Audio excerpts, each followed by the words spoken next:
জনপ্ৰিয়তাৰ শীৰ্ষত আৰোহণ কৰা সৰ্বস্তৰৰ আদৰৰ শিল্পী জুবিন গাৰ্গৰ বিয়োগত চমৰীয়া সমষ্টিৰ গৰৈমাৰীত আজি গভীৰ শোক প্ৰকাশ কৰি শ্ৰদ্ধাঞ্জলি জ্ঞাপন কৰা হয়।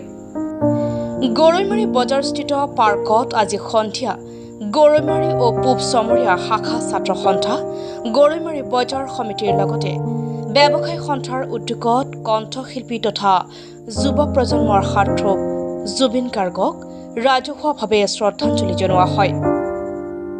শ্ৰদ্ধাঞ্জলি অনুষ্ঠানত মহান শিল্পীগৰাকীৰ প্ৰতিচ্ছবিত মাল্যাৰ্পণ কৰাৰ লগতে বন্তি প্ৰজ্বলন কৰি শ্ৰদ্ধা নিবেদন কৰা হয়।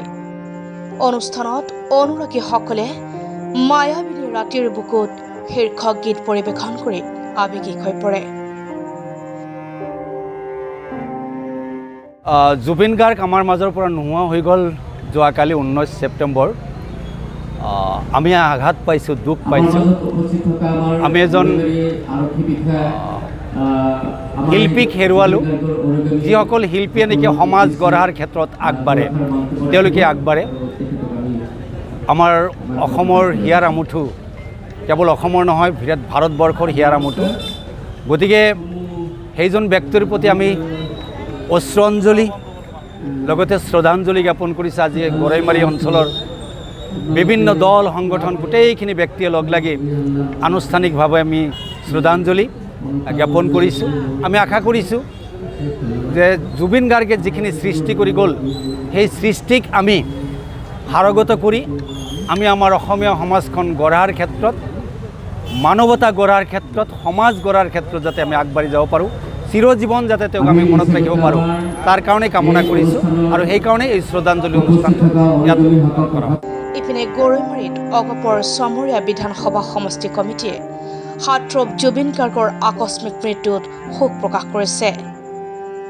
আজি অগপৰ চমৰীয়া বিধানসভা সমষ্টিৰ কমিটিয়ে জুবিন গাৰ্গৰ প্ৰতিচ্ছবিত মাল্যাৰ্পণ কৰি শ্ৰদ্ধাঞ্জলি জ্ঞাপন কৰাৰ লগতে জুবিন গাৰ্গৰ আত্মাৰ সদ্গতি কামনা কৰি 1 মিনিট সময় মৌনতা অৱলম্বন কৰে। ইপিনে চাম্পুপাৰা আঞ্চলিক যুৱ সংঘৰ উদ্যোগত চাম্পুপাৰাত আজি সন্ধিয়া মহান কণ্ঠশিল্পী তথা যুৱ প্ৰজন্মৰ হাৰ্টথ্ৰব জুবিন গাৰ্গৰ প্ৰতিচ্ছবিত মাল্যাৰ্পণ কৰি শ্ৰদ্ধাঞ্জলি জ্ঞাপন কৰে। তাৰোপৰি হাৰ্টথ্ৰব জুবিনৰ মৃত্যুত ম্ৰিয়মান হৈ গৰৈমাৰীৰ আচলপাৰা চৌক বজাৰ আজি বন্ধ পালন কৰে। ইফালে টুকুৰাপাৰা গাঁও পঞ্চায়ত আৰু গৰৈমাৰী আৰক্ষী থানাতো জুবিন গাৰ্গক শ্ৰদ্ধাঞ্জলি জনোৱা হয়। উল্লেখ্য যে যুৱ প্ৰজন্মৰ হাৰ্টথ্ৰব জুবিন গাৰ্গৰ অকাল বিয়োগত মৰ্মাহত হৈ কাইলৈ গৰৈমাৰী বজাৰ বন্ধ ঘোষণা কৰিছে।